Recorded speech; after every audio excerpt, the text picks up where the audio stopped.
जिसको हम फोनोलॉजी कहते हैं। वर्ण विचार क्या होता है? ये भाषा की सबसे छोटी इकाई है। मैं नेक्स्ट चैप्टर जब वर्ण विचार का पढ़ाऊंगी तो इसकी डेफिनेशन और सब चीज आपको लिखकर और हर चीज आपको समझाऊंगी। लेकिन इसमें हम ये पढ़ लेते हैं व्याकरण के कौन कौन से भाग होते हैं, फिर हमें आगे क्या क्या पढ़ना है। तो वर्ण विचार जो है भाषा की सबसे छोटी इकाई वर्ण है।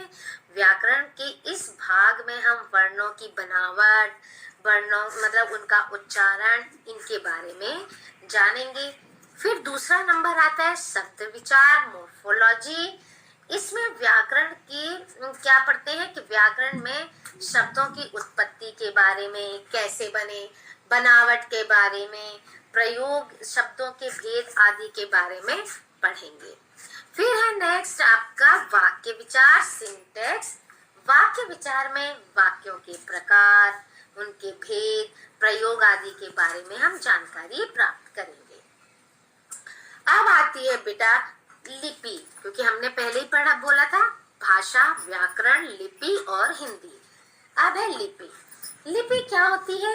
जो लिखने की विधि होती है, हम कैसे लिखते हैं। तो लिपि है ध्वनियों को लिखित रूप में, जो हम बोल रहे हैं ना, इनको लिखित रूप में प्रकट करने के लिए जिन निश्चित चिन्हों का प्रयोग किया जाता है ना, उनका उसे हम लिपि कहते हैं। और हर भाषा की लिखने का अपना ही ढंग होता है, अपने अपने ढंग से लिखी जाती है। जैसे हिंदी हमारे देश की प्रमुख और लोकप्रिय भाषा है। इसका उद्भव एवं विकास संस्कृत भाषा से हुआ है ना, आपको पता है। इसलिए संस्कृत भाषा को हिंदी की हम जननी भी कहते हैं। भारत की अधिकांश जनता हिंदी को बोल एवं समझ लेती है। भारत में आज भी हिंदी बोलने वालों की संख्या बहुत अधिक है।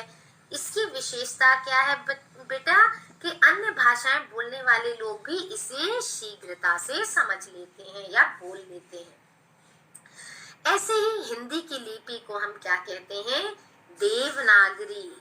यह अत्यंत ही वैज्ञानिक लिपि है, क्योंकि इसमें जैसा बोला जाता है वैसा ही लिखा जाता है।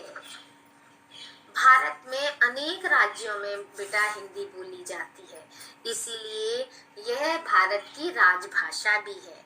हिंदी भाषा अब विदेशों में भी लोकप्रिय होती जा रही